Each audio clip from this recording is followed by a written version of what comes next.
All right, so I hope everybody's doing good and having a blessed day. The title of the next lesson is called The Truth About Sunday, History's Second Greatest Cover Up. And I'm going to continue on. The real truth about an attempt to change Ahia's law, and Ahia is who I call the Most High. His name is Ahia Ashar Ahia. It means I am that I am, and he gave that name to Moses at the burning bush, I believe in Exodus 3 and 14. Um, but the real truth about an attempt to change Ahia's law when man tries to change the constitution of heaven. Have you ever noticed that some things we believed were true down through the centuries were not true at all? Have you ever noticed how we try to cling or hold on to certain traditions? Did you know that whoever defied the church and went against their teachings was put to death, in parentheses, burned at the stake? In past times, has there been a tradition in the church that many have been deceived about? Could it be that you and I have accepted a tradition passed down through hundreds of years from generation to generation, never really questioning, just doing it? The book of Revelation reveals Satan as the great deceiver, which is, he is a great deceiver. Many people will be deceived in the last days by him. And so, Sunday worship is that. It's a tradition that has been passed down through hundreds of years from generation to generation, and nobody never really questions it. People claim that they read their Bibles and they see that the Most High said we are to worship Him on the Sabbath day, which is the last day of the week, but somehow people just keep with the Sunday worship. And so, Revelation 12, King James Version, verse 7. And there was war in heaven. Michael and his angels fought against the dragon, and the dragon fought and his angels, verse 8, and prevailed not, neither was their place found any more in heaven. And the great dragon was cast out, that old serpent called the devil and Satan, which deceiveth the whole world. He was cast out into the earth, and his angels were cast out with him. If the devil can deceive one third of heavenly angels, his lies must have been powerful. The devil came to Eve in the garden and said, Eve, what difference does a tree make? Some people today think, what difference does a day make? It is not a matter of trees or day. It is about being obedient to the Most High, to God. Who do we serve? The created being or Ahia, the Most High God of Israel, in the name of Yeshua, who the world ignorantly calls Jesus Christ, and the Holy Spirit? I think Satan will be logical in attacking God's law. If he led Adam, Eve, and one third of the angels into disobedience, do you not think the object of Satan's attack will be the fourth commandment that deals with how you worship the Creator?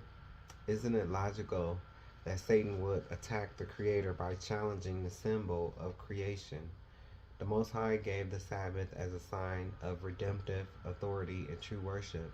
If the devil wants to undermine all worship, then he would attack the symbol of a highest authority, which is the Sabbath. God gave the Sabbath in the Garden of Eden.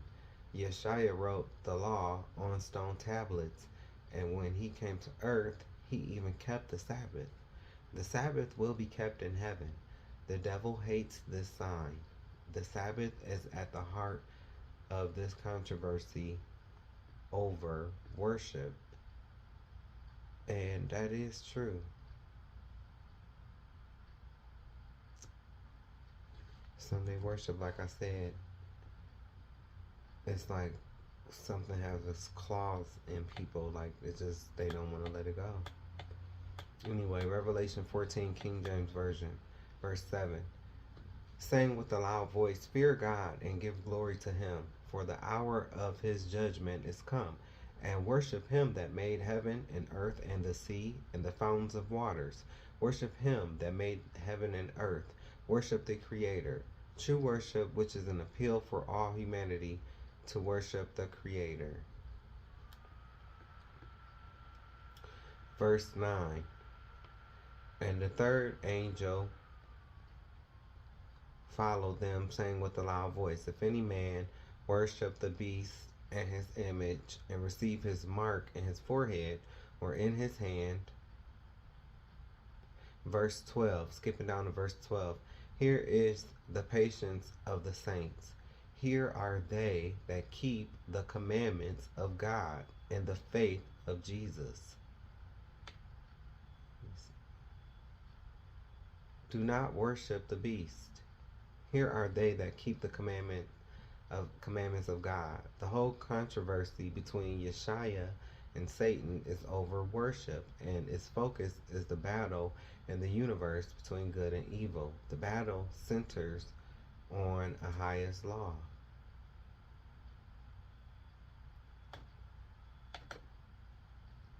It will make sense that Satan will try to deceive people about worship, with him being the former worship leader in heaven. This was before his fall. I'm sure he had his own ideas, in parentheses, just like many of us, about how he would want to be worshipped if he was Ahaya B'Hashem Yeshaya.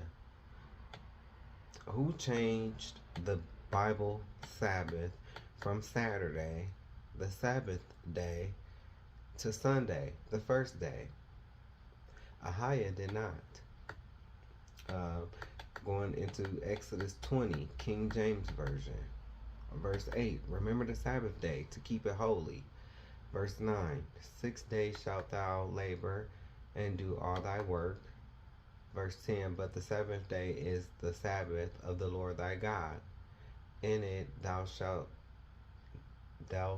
not do any work, thou, nor thy son, nor thy daughter, thy manservant, nor thy maidservant, nor thy cattle, nor thy stranger that is within thy gates.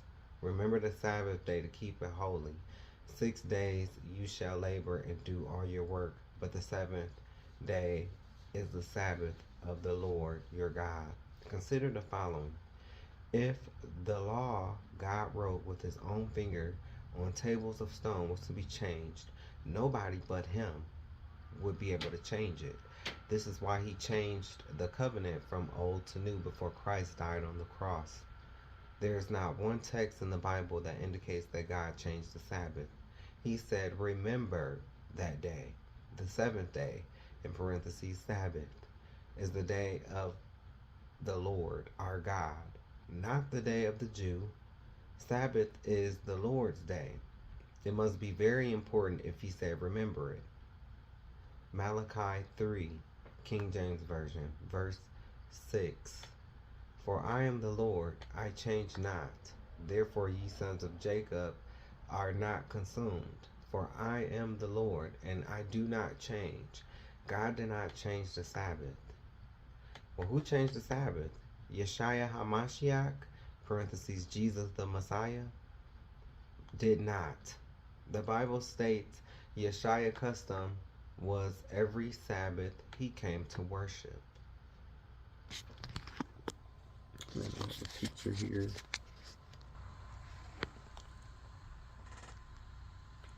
Always look to scripture, not tradition. Okay, let me see.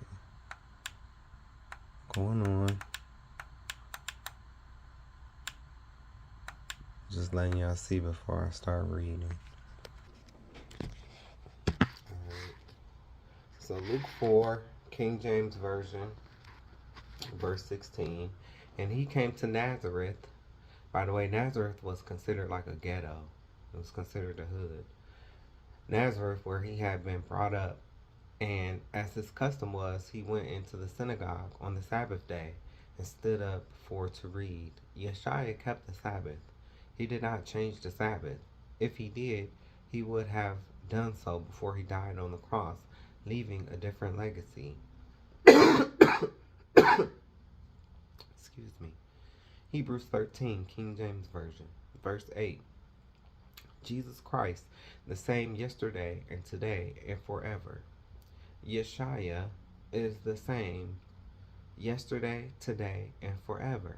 He said the Sabbath is made for man, and the Sabbath is the Lord's day. Matthew 12 and 8, Mark 2 and 27, and Luke 6 and 5, King James Version. Ahiah did not change the Sabbath, nor Yeshua. Who changed the Sabbath? The disciples did not. The apostles kept the Sabbath. I wonder what the apostles would think about men and women calling themselves apostles, bishops, and pastors and deacons today, when the majority of these so-called modern apostles and bishops don't even know who they are. The disciples will probably laugh. I know that I do laugh at them. I wonder what they all would think about people calling themselves all these different titles. These people don't know 1 ounce of Hebrew culture or the native tongue, which is Hebrew. They don't even know their history and cannot even explain Revelation or Daniel. But these people are bishops, prophets, and apostles. These people are sick. That is what they are. Blasphemers that know nothing, but hopefully they will learn.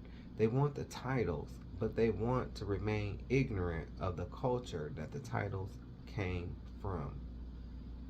And that's real. I see it today in these churches, and not all churches is like this. There are some churches that are sincere, but for the most part, churches is gone way off, man. Acts 13, King James Version, verse 42. When the Jews were gone out of the synagogue, the Gentiles besought that these words might be preached to them the next Sabbath. Verse 43. Now when the congregation was broken up, many of the Jews and religious proselytes followed Paul and Barnabas, who, speaking to them, persuaded them to continue in the grace of God.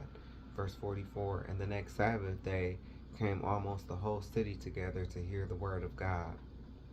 Paul talks about a whole city that came to worship him on the Sabbath, or came to worship the Most High. When the Gentiles, unlearned Israelites, in parentheses, heard of the good news being proclaimed, they wanted to hear more. Paul told them to come back next Sabbath. I wonder why he would say next Sabbath and not tomorrow, which would have been Sunday. Acts 5, King James Version, verse 29. Then Peter and the other apostles answered and said, we ought to obey God rather than men. But Peter and the apostles said, we ought to obey God rather than man.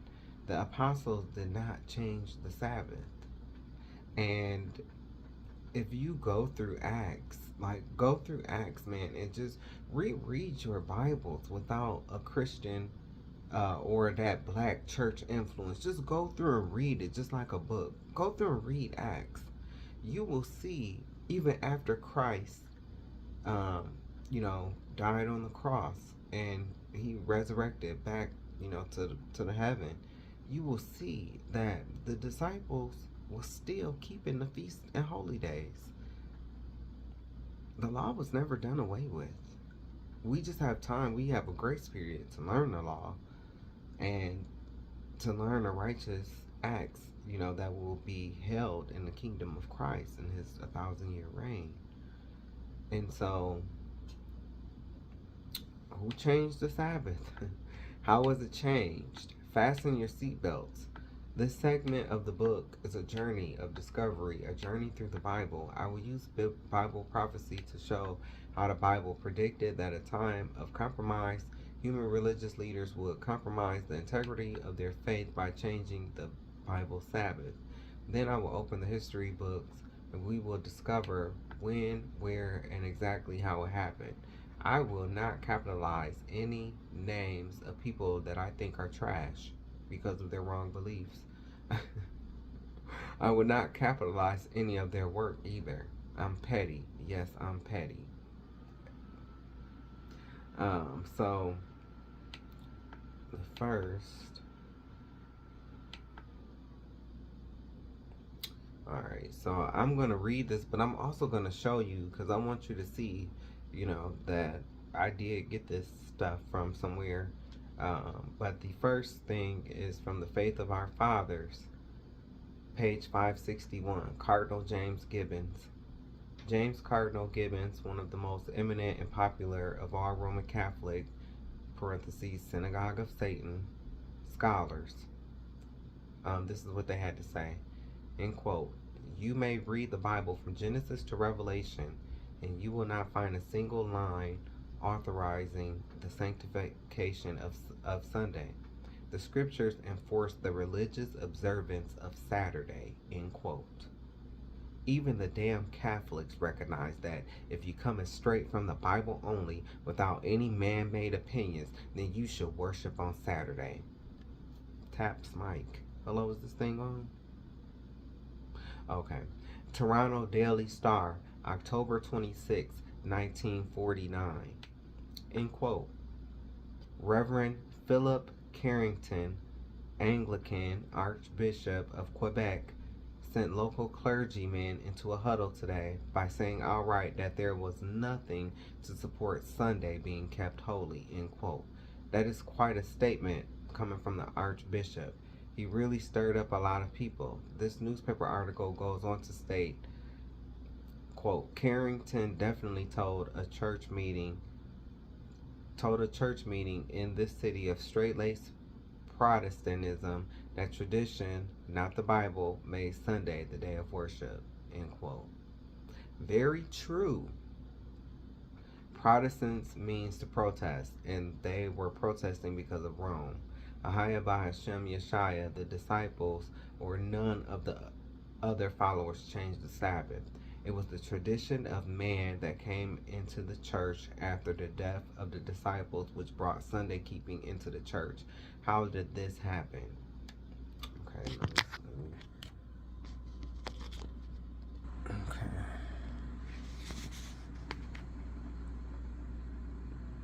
see. Faith of Our Fathers, page 561. You can look this stuff up. Toronto Daily Star, October 26, 1949. You can pause the video if you need to get it.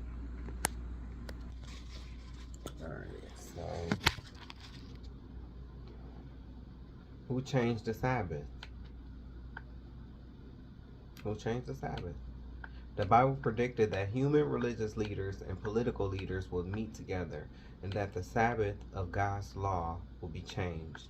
The Bible warned us, God warned us. The book of Revelation, my favorite book, is the book of symbols in the New Testament. The book of Daniel is the book of symbols in the Old Testament. You can never fully understand Revelation until you understand Daniel and vice versa. The prophecy in the book of Daniel, Daniel's vision, lions with eagle's wings, bear with 3 ribs in mouth with blood dripping from mouth raised up on one side, strange leopard with wings on his back, 4 heads racing through the sky. 4. Dragon-looking beast with 10 horns that breathe out fire with iron teeth. This is the strongest of the beasts.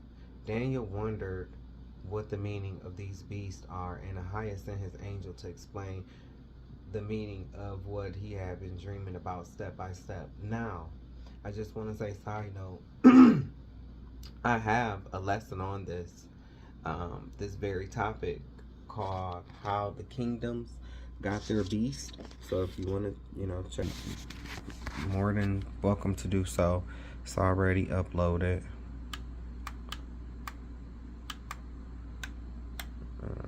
Let's scroll down.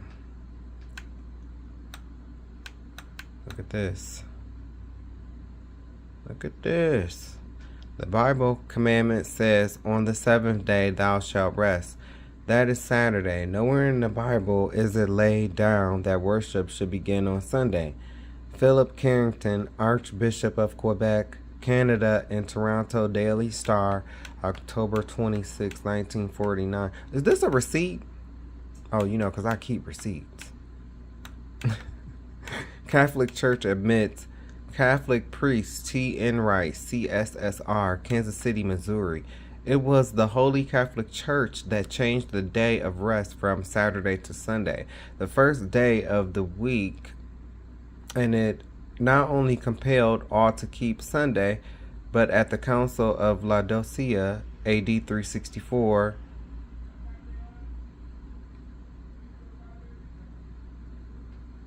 and I'm sorry, I'm looking through my phone on this, anathematized those who keep the Sabbath and urge all persons to labor on the seventh day under penalty of anathema, blasphemy. Sorry, y'all. I'm trying to go scroll down and show y'all this at the same time. Oh, what do you look here? Another calendar. Hey, this one looks like the same as the last one that you know what? These calendars is all starting to look alike.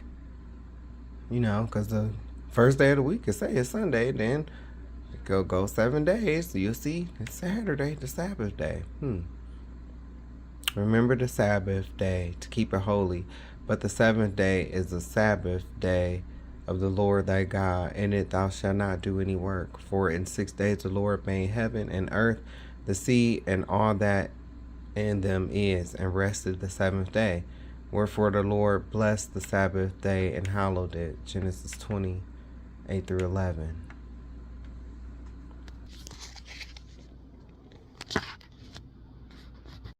All right, so starting with Daniel 7, King James Version.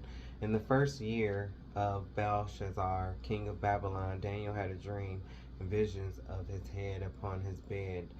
Then he wrote the dream and told the sum of the matters. Daniel spake and said, I saw in my vision by night, and behold, the four winds of the heavens strove upon the great sea. And the four great beasts came up from the sea, diverse one from another. The first was like a lion, had eagle's wings. I beheld till the wings thereof were plucked, and it was lifted up from the earth, and made stand upon the feet as a man, and a man's heart was given to it.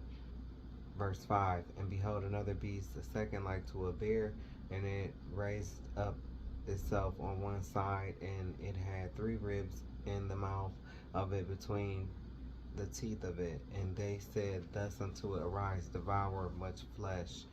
After this beheld lo another like a leopard, which had upon the back of it 4 wings of a fowl. The beast had also 4 heads, and dominion was given to it. Verse 7, after this I saw in the night visions, and behold a fourth beast, dreadful and terrible, and strong exceedingly. And it had great iron teeth. It devoured and brake in pieces, and stamped the residue with the feet of it. And it was diverse from all the beasts that were before it, and it had 10 horns. Verse 8, I considered the horns, and behold, there came up among them another little horn, before whom there were 3 of the first horns plucked up by the roots, and behold, in his horn were eyes like the eyes of a man, and a mouth speaking great things. Verse 9, I beheld till the thrones were cast down, and the Ancient of Days did sit, whose garment was white as snow, and the hair of his head like the pure wool. His throne was like the fiery flame, and his heels and his wheels as burning fire. So his head was like pure wool. I wonder who else have hair like pure wool. And we made in that image. Going on. Verse 10, a fire stream issued and came forth from before him. Thousands ministered unto him, and 10,000 times 10,000 stood before him. The judgment was set, and the books were opened. I beheld then, because of the voice of the great words in which the horn spoke. I beheld even till the beast was slain, and his body destroyed, and given to the burning flame. As concerning The rest of the beasts, they had their dominion taken away, yet their lives were prolonged for a season and time.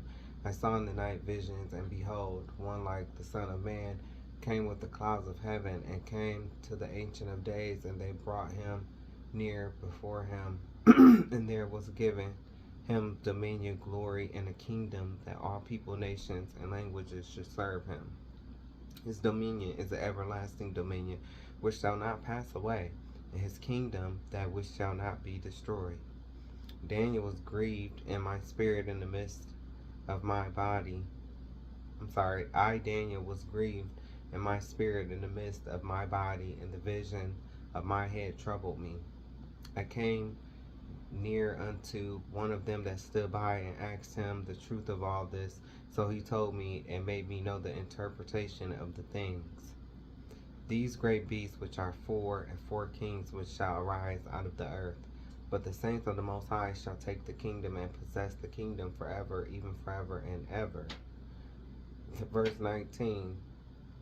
Then I will know the truth of the four beasts, which was diverse from all the others, exceeding dreadful, whose teeth were of iron, and his nails of brass, which devoured, brake in pieces, and stamped the residue with his feet.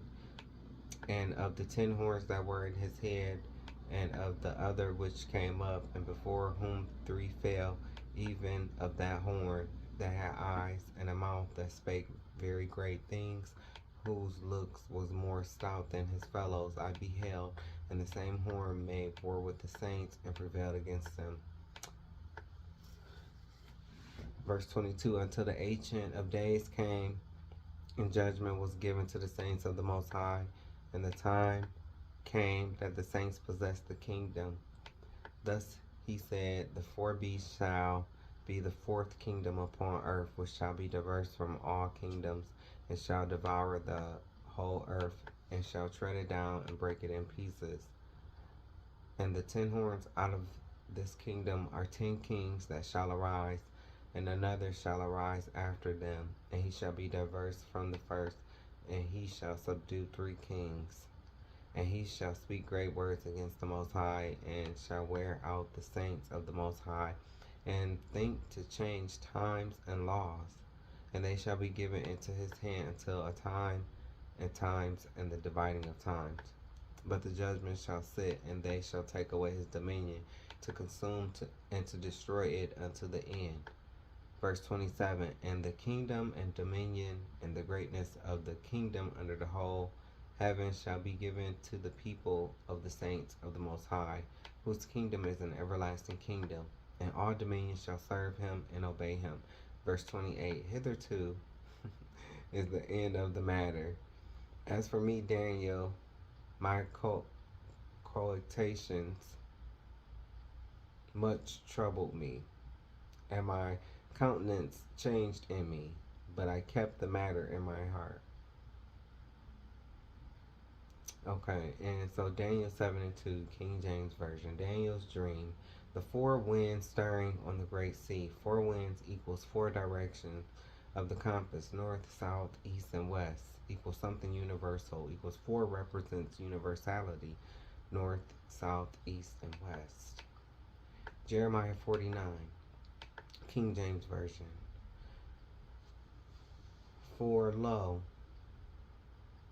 I will make thee small among the heathen, and despised among men, and their camels shall be a booty, and the multitude of their cattle a spoil. And I will scatter into all winds them that are in the utmost corners, and I will bring their calamity from all sides thereof, saith the Lord. And upon Elam will I bring the 4 winds from the 4 quarters of heaven, and will scatter them towards all those winds. And there shall be no nation whither the outcasts of Elam shall not come, but it shall come to pass in the latter days that I will bring again the captivity of Elam, saith the Lord. That's Jeremiah 49, 15, 32, 36, and 39. Tell us about winds. Tell us about winds. Excuse me. Tell us about winds are symbols of destruction. Example, hurricane or tornado. In the book of Revelation, it talks about four angels standing on the four corners of the earth. These angels have control over the four winds. These are spiritual winds that manifest in the natural. These four winds shape nations. They are war, economy, religion, and politics. These winds will create the perfect storm. Revelation 17, verse 15. And he said unto me, the waters which thou sawest, which the whore sitteth, are peoples and multitudes and nations and tongues. The sea represents nations or people. Example, great sea of people. Daniel 7 and 2, King James Version. The four winds stirring on the great sea equals people at war with each other. He then says, and the four great beasts came up from the sea, each different from the other. These are four beasts that come up in the midst of turmoil, parentheses, war/conflict. Daniel 7 and 17, King James Version. Four great beasts equals four great kingdoms. Verse 7:23. Four beasts, the fourth beast shall be the fourth kingdom on earth. Four kingdoms will rise in Daniel's day successively. The kingdoms will take us down the stream of time. One of the kingdoms will fall apart, and out of that falling apart of this kingdom, there would arise a new kingdom, a new power that would attempt to change the highest law. Daniel 2, the image of the statue made of four metals, gold, silver, brass, and iron, represent the four kingdoms, in which the four beasts represents the four metals as well as the four kingdoms. We have Babylon, who is the head of gold, aka the lion, in Daniel 2. Persia, who are the chest and arms of silver, aka the bear, that's Daniel 5. Greece, thighs of bronze, aka leopard, Daniel 8. Rome, legs of iron, aka dragon, Daniel 8. Divided Europe, feet of iron and clay. 10 horns on beasts equals 10 toes on statues. 10 toes on the statue. The legs of iron, which represented Rome, has 10 toes that represents the divided Holy Roman Empire. The Holy Roman Empire was not overthrown. It was divided up into 10 sections, equals 10 horns. On dragon and Daniel's dream, divide Europe is still the fourth empire. The Holy Roman Empire is the modern day European Union. They work with NATO. Parentheses, this is your one world order. They uprooted 3 kings and they changed times and laws. They also speak blasphemy against the Most High, holy